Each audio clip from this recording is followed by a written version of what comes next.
केंद्र सरकारच्या पीएमएफएमई योजनेअंतर्गत मिळणाऱ्या अनुदानातून महिलांची आर्थिक फसवणूक होत असल्याचा धक्कादायक प्रकार उघडकीस आला आहे। धुळे तालुक्यातील अजनाळे येथील सुमारे 50 ते 60 महिलांनी जिल्हाधिकारी कार्यालयावर धडक देत अनुदानाच्या रकमेतून प्रत्येकी 20,000 रुपये सक्तीने उकळले जात असल्याचा आरोप केला आहे।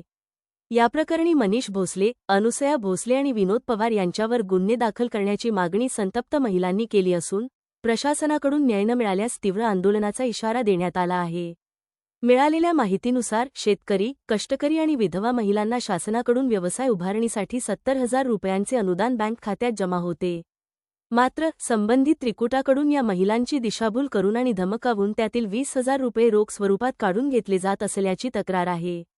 एका खाजगी कंपनीच्या नावाने हे कमिशन घेतले जात असल्याचे महिलांचे म्हणणे आहे।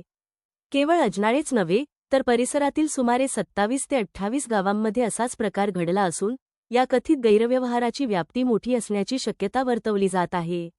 जिल्हा प्रशासनाने या संपूर्ण प्रकरणाची सखोल चौकशी करून दोषींवर कठोर कायदेशीर कारवाई करावी अशी मागणी आता जोर धरू लागली आहे।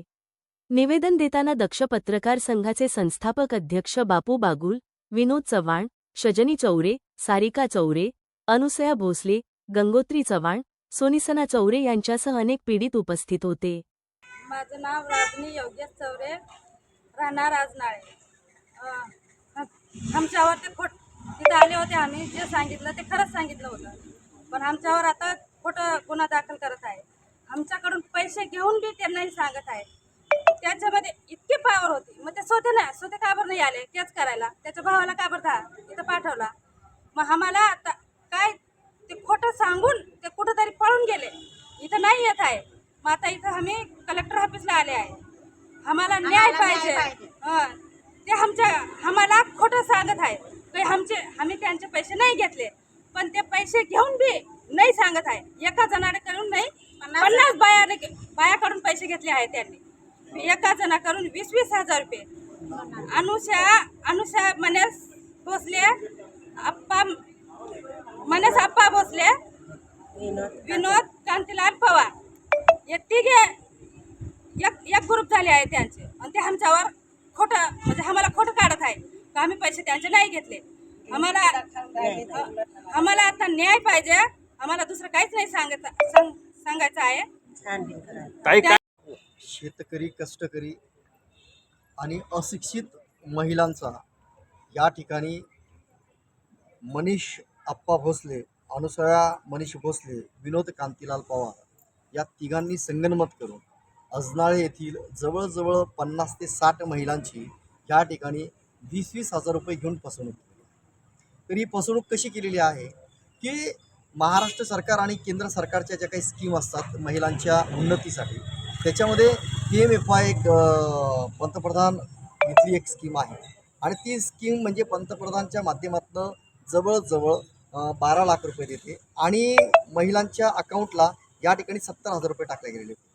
ज्यावेळेस या तिघांना माहिती पडलं, त्यातला हा मनीष भोसले जो आहे, मनीष भोसले आणि विनोद पवार त्यांना ज्यावेळेस माहिती पडलं त्यावेळेस यांच्याशी संपर्क करून, हे अशिक्षित असल्यामुळे संपर्क करून त्यांना सांगितलं की तुमच्या अकाउंटवर इतके पैसे आलेले आहेत, आणि ते आम्ही बसवून अधिकाऱ्यांना सांगून ते तुमच्या अकाउंटवर दिल्या गेलेले, त्यांचे काही डॉक्युमेंट्स पण त्यांच्याकडे त्यांनी घेतलेले होते।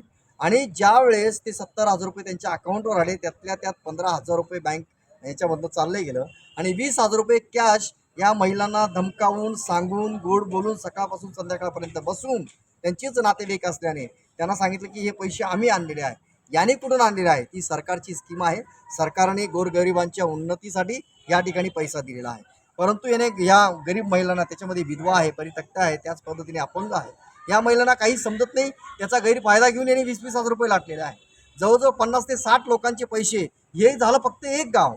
असे गावं जवळजवळ 27 ते 28 गावं आहेत, आणि त्या 27 ते 28 गावांचा जर आपण सर्वे केला तर साधारणतः 400 ते 500 महिला याच्यामध्ये येतील, आणि हा 20,000 रुपये याचं जर कॅल्क्युलेशन केलं तर हे जवळजवळ 2.5 ते 3 करोड रुपयाचा हा भ्रष्टाचार होतो। या अनुषंगाने ज्यावेळेस आम्ही अजनाळा गावामध्ये गेलो, यांनी आमच्याकडे ज्यावेळेस तक्रारी दाखल केल्या, आम्ही 500 रुपयाच्या स्टॅम्पवर त्यांच्याकडे लिहून घेतलं, आणि त्याच्यानंतर संबंधित व्यक्तीवर गुन्हा दाखल करण्यासाठी प्रोसेस केलेली आहे। त्याच विनोद चव्हाणांना त्या ठिकाणी धमकी दिली, त्याच्यावर गुन्हा देखील दाखल झालेला आहे।